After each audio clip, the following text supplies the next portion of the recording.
Hello বন্ধুরা, চলে এসেছি আবার নতুন একটা ব্লগ নিয়ে রান্নার। তো আজকে আমার রেসিপি হচ্ছে চিংড়ি মাছের মালাইকারি। তো চলো আমি চিংড়ি মাছের মালাইকারিটা কিভাবে করছি সেটা তোমাদের দেখাই। আর জীবের সাথে তোমাদের সবাইকে ওয়েলকাম। আশা করি তোমরা ভালোই আছো। আর তোমরা কেমন, মানে তোমাদের এই রান্নাগুলো কেমন লাগছে, তোমরা করছো কি না সেগুলো কিন্তু আমাকে এখনও অবধি সবাই মিলে জানাওনি। সেগুলো কিন্তু আমি জানার অপেক্ষায় রইলাম। আর চিংড়ি মাছের মালাইকারি করতে গেলে যা যা ইনগ্রিডিয়েন্টস দরকার সেগুলো তো অবশ্যই আমি রান্না করতে করতে এক এক করে দেখাবো। কিন্তু আমার এখানে আমি কীরকম চিংড়ি মাছগুলো নিয়েছি সেটাও দেখাই, বড়ও নিয়েছি ছোটও নিয়েছি। তো চলো কীরমভাবে কি করছি সেটা দেখাই, একসাথেই সমস্তটা করব। চলো দেখতে থাকো, ভালো লাগবে। দেখো আমি চিংড়ি মাছ তোমাদের বলেছিলাম বড়ও নিয়েছি, এই যে বড়, আর এই যে ছোট নিয়েছি। সবটাই আমি একবারেই করব, কিন্তু আমি তবুও তোমাদেরকে দেখাচ্ছি সেটা। আর মশলা করব যেটা, সেটা আমি নিয়ে নিয়েছি হচ্ছে, এখানে নিয়েছি একটু পোস্ত, একটু সর্ষে, সামান্য সর্ষে মানে আমি একটু দিই। আর এখানে নিয়েছি একটু সাদা জিরে, আর এখানে কাজু বাদাম, লঙ্কা, আদা, এই সমস্ত কটা আমি পেস্ট তৈরি করব। আর যেটা করব সেটা হচ্ছে এই যে কোকোনাট মিল্কটা আমি নিয়ে নিয়েছি। বাড়িতেও করা যায়, কিন্তু মানে সময়টা অল্প থাকলে কিভাবে করবে, এটা জাস্ট সেই জন্যই করা। তো চলো দেখতে থাকো। তো বন্ধুরা আমি এখানে পেস্টটা কিন্তু রেডি হয়ে গেছে আমার। এই যে পেস্টটা দেখো, থিকনেসটা এরকমই থাকবে, খুব একটা বেশি নয়, আবার মানে খুব টাইট হবে না। হ্যাঁ, তাহলে তো দিতে অসুবিধা হবে। আর এখানে আমি যে চিংড়ি মাছগুলো ধুয়ে বেছে রেখেছি দেখতেই পাচ্ছ, এখানে এই যে মাঝখানটা চিড়ে আমি কিন্তু এই ভেতরে যে শিরাটা হয় সেটা কিন্তু আমি বার করে নিয়েছি। তো আর এখানে আমি রেখেছি কাচকি মাছ, আজকে কাচকি মাছ ভাজাও হবে। তো ওটা পরে, আগে তোমাদেরকে এই রেসিপিটা দেখিয়ে নিই। ওটা তো তোমরা ঘরেই করতে পারবে, ওটা তোমরা জানো। আর এটা আমি তোমাদের দেখাই আমি কিভাবে করছি। আমি নিয়ে নিয়েছি এখানে 250 ছোট চিংড়ি মাছ, আর এখানে এটা 3 পিস নিয়েছি। তো চলো আমি কিভাবে করছি পরপর তোমাদের দেখাতে থাকি। প্রথমে আমি এখানে যে জলটা যেটা বেরিয়েছে এটা আগে ফেলে দেবো। এই দেখতেই পাচ্ছ ভেতরে একটা জল মতন জমেছে, ওটা আমি ফেলে দেবো আগে। ফেলে দিয়ে এটাতে আমি নুন হলুদ মাখিয়ে আমি আগে ভালো করে ভেজে নেব। আমি এখানে হালকা মতন একটুখানি হলুদ আর নুন মাখিয়ে নিয়েছি। সেই হলুদটা কিন্তু আমি বেশি দিইনি, হলুদ দিয়েই মেনলি ভাজবো। হ্যাঁ মানে সরি, নুন দিয়েই মেনলি ভাজবো। আর দেখো আমি এগুলোকে ভালো করে আগে নুন আর হলুদ মাখিয়ে এটাকে আমি ভালো করে আগে রেখে, তো অনেক সময় আগে থেকে ম্যারিনেট করে রাখলে ভালো হয়। তো আমার যেহেতু সময়টা বেশি নেই, ওই জন্য আমি এটা ডিরেক্টলি করেই সঙ্গে সঙ্গে এটা কিন্তু আমি তেলে ভেজে নিচ্ছি। দিয়ে দিয়েছি সাদা তেল কড়াইয়ে। এবার এগুলো এক এক করে ভেজে নেওয়ার পালা। এবার দেখো আমার তেলও কিন্তু গরম হয়ে গেছে।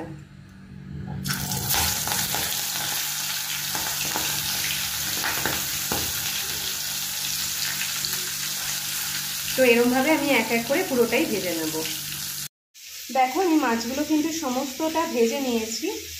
এবার মানে এখনও আমার ওইদিকে মাছ ভাজা চলছে, তো এগুলো তো আর কিছু দেখানোর নেই, মেনলি এইটাই তোমাদের দেখাচ্ছি। তো এখানে আমি মাছটা আমি ভালো করে ভেজে নিয়েছি। এবার পরপর আমি কিভাবে কি করছি সেটা আমি তোমরা দেখতে থাকো। তো তেল আমার গরম হয়ে গেছে, আমি তেল খুব বেশি দেব না, দিয়ে দিচ্ছি শুকনো লঙ্কা।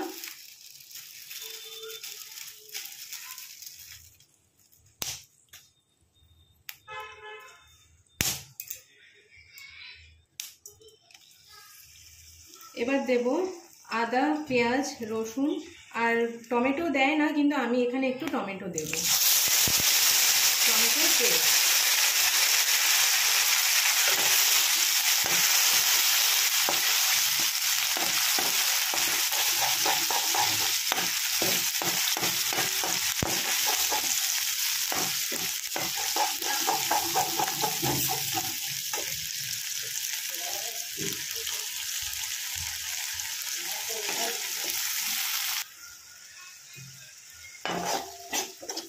এবার এবার এই পেঁয়াজ যে পেস্টটা দিয়েছি সেটা দিয়ে খুব ভালো করে ফ্রাই করে নিতে হবে।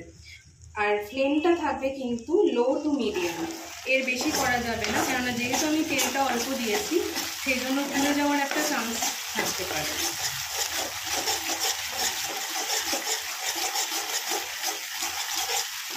এটা একটুখানি ভালো করে যেই ভাজা হবে পেঁয়াজটা, তখন আমি দিয়ে দেবো এর মধ্যে একটু জিরে গুঁড়ো,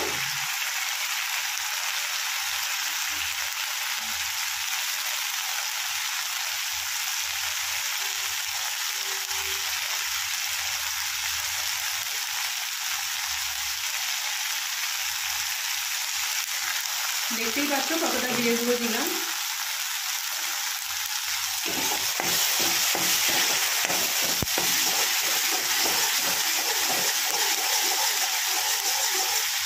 আর দেখুন সামান্য একটু জল,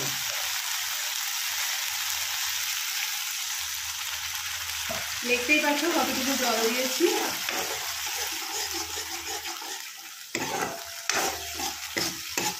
এবার কি হবে, এখান থেকে যেই তেলটা ছাড়বে আমরা কিন্তু বুঝে যাবো এটা কতটা হয়েছে। আর দিয়ে দেবো সামান্য এবার একটু হলুদ, খুব সামান্য।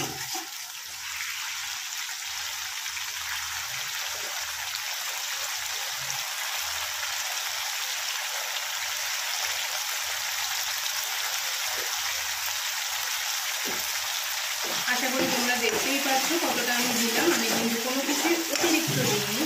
আর এখানে কিন্তু আমি লঙ্কার গুঁড়ো ব্যবহারটা করবো না, কেননা সেটা দিলে একটু লালচে লালচে হবে, ওটা দেখতে ভালো লাগবে না।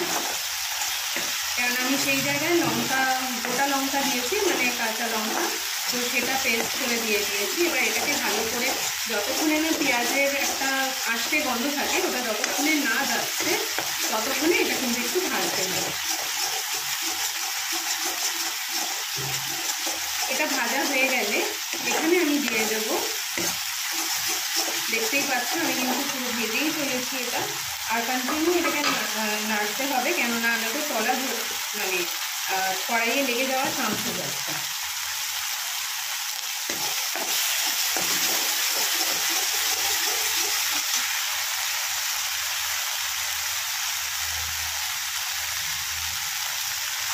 এবার আমি এখানে যে পেস্টটা যেটা করে রেখেছিলাম সেই পেস্টটা আমি দিয়ে দেবো।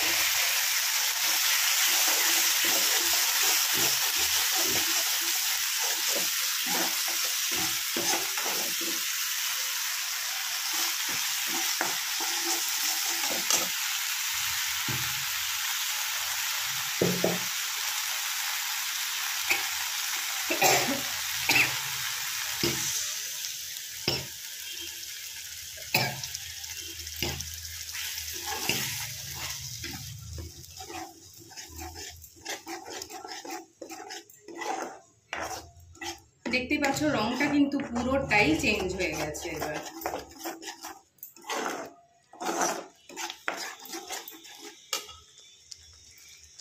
এবার আমি এখানে কিন্তু আরো একটু জল দেব।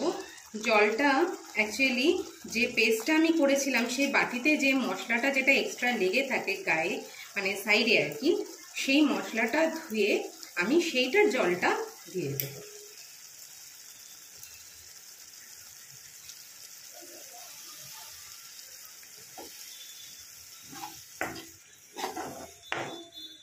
আর দেখতেই পাচ্ছ যেহেতু এখানে বাদাম ফাদাম অনেক কিছু দেওয়া ছিল, সেই জন্য এটা কি হয়, এটা কিন্তু তাড়াতাড়ি টেনে নেয়। এবার এটা যেই একটু ফুটে উঠবে আমি এখানে দিয়ে দেব নারকেলের দুধটা।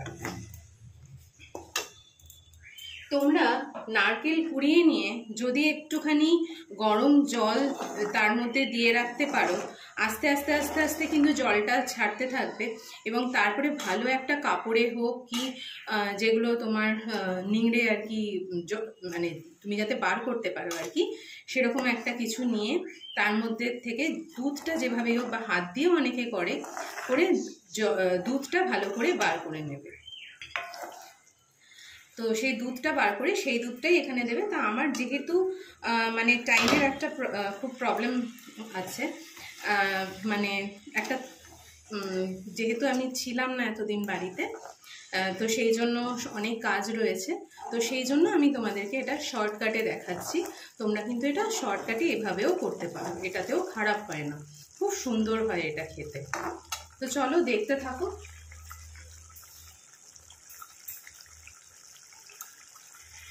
আর আমি এখানে এটা যেহেতু ফুটে উঠেছে সেই জন্য আমি এখানে দিয়ে দেবো নারকেলের দুধটা।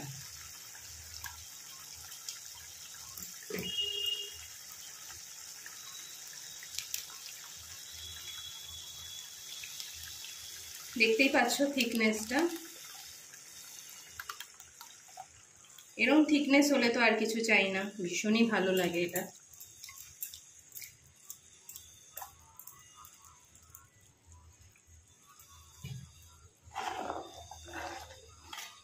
এটাকে এবার ভালোভাবে আমি একটুখানি মিশিয়ে দিলাম।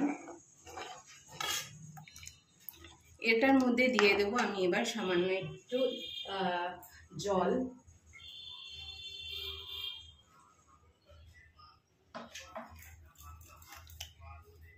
দেখতেই পাচ্ছ কতটুকু জল দিলাম আমি। অ্যাকচুয়ালি প্যাকেটটা ধুয়ে যে এক্সট্রা দুধটা যেটা লেগে আছে সেটা আমি নিয়ে নিলাম। দেখতেই পাচ্ছ থিকনেসটা। এবার এতে আমি দিয়ে দেবো একটু চিনি, সেটাও তোমাদের দেখাচ্ছি আমি কতটা চিনি দিচ্ছি।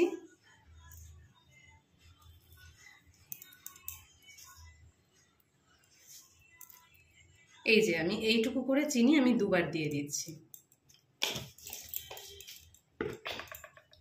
এবার চিনিটা দেওয়ার পরে চিনিটা কিন্তু মিশে যাবে, কেননা গরম আছে তো মিশে যাবে। আর এটা আমি কিন্তু ফ্লেমটা একদম লোতে রেখেছি, কেননা দেখেছো থিকনেসটা, তো কড়াইটার নিচে লেগে যাওয়ার চান্স থাকতে পারে। এই যে থিকনেসটা নিশ্চয়ই বুঝতে পারছো কীরকম আছে। এবার আমি দিয়ে দেবো এতে নুন। এই যে তোমরা তোমাদের স্বাদ অনুযায়ী নুন দিয়ে দেবে। অ্যাকচুয়ালি আমরা নুনটা অতিরিক্ত খাই না, তো সেই জন্য নুনটা আমি কিন্তু অল্পই দিই। তা সেটা তোমরা কিন্তু তোমাদের টেস্ট অনুযায়ী তোমরা নুন, চিনি, ঝাল সবটাই বুঝে দেবে। বাদবাকি যা ইনগ্রিডিয়েন্টস আছে ওইটুকু না দিলে পরে এটা কিন্তু ভালো লাগবে না খেতে। এবার আমার কিন্তু সবটাই কমপ্লিট, আমি কিন্তু দেখো পুরোটা রেডি আমার একদম। এবার আমি দিয়ে দেবো মাছগুলো এর মধ্যে। এই যে ভেজে রাখা মাছগুলো আমি এক এক করে দিয়ে দিচ্ছি।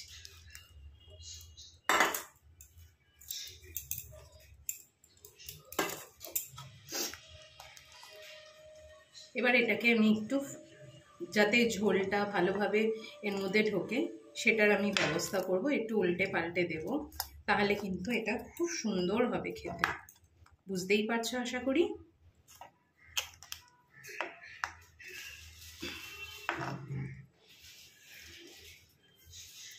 গ্রেভিতে যদি একটু থিকনেস থাকে তবে কিন্তু এটা বেশ ভালোই লাগে খেতে।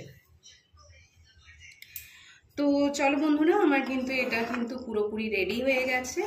এবার কিছুই না, একদম গামাখা যেটা হয়, যেটা আমরা বলি একদম ঠিক মানে গ্রেভি একদম যদি না রাখতে চাও তাহলে এইভাবেই এভাবে না করে আরেকটু এটা টানাতে হবে। আর যদি গ্রেভি রাখতে চাও তাহলে এটাই ঠিক আছে, এর থেকে বেশি ভালো হবে না। তো আমি এরকমই নামাবো, কেননা ভাত দিয়ে খাওয়ার ব্যাপার আছে এটা। তো এর থেকে বেশি টাইট হলে আবার ভালো নাও লাগতে পারে। আর এটা তোমরা নামাবার সময় যদি একটুখানি গরম মশলা দিয়ে দাও আর একটু ঘি দাও তাহলে কিন্তু অসাধারণ টেস্ট, কল্পনা করতে পারছো না কীরকম হবে। তো দেখা যাক, এটা আমরাও খেয়ে দেখি। তোমরাও কিন্তু এটা করে আমাকে রিভিউটা দিও কেমন হয়েছে বা কেমন লাগছে তোমাদের খেতে। তো চলো দেখা হচ্ছে পরের রেসিপিতে। Till then take care, bye bye. তোমরা কিন্তু ভালো থেকো, পরের রেসিপি নিয়ে আবার ফিরে আসছি।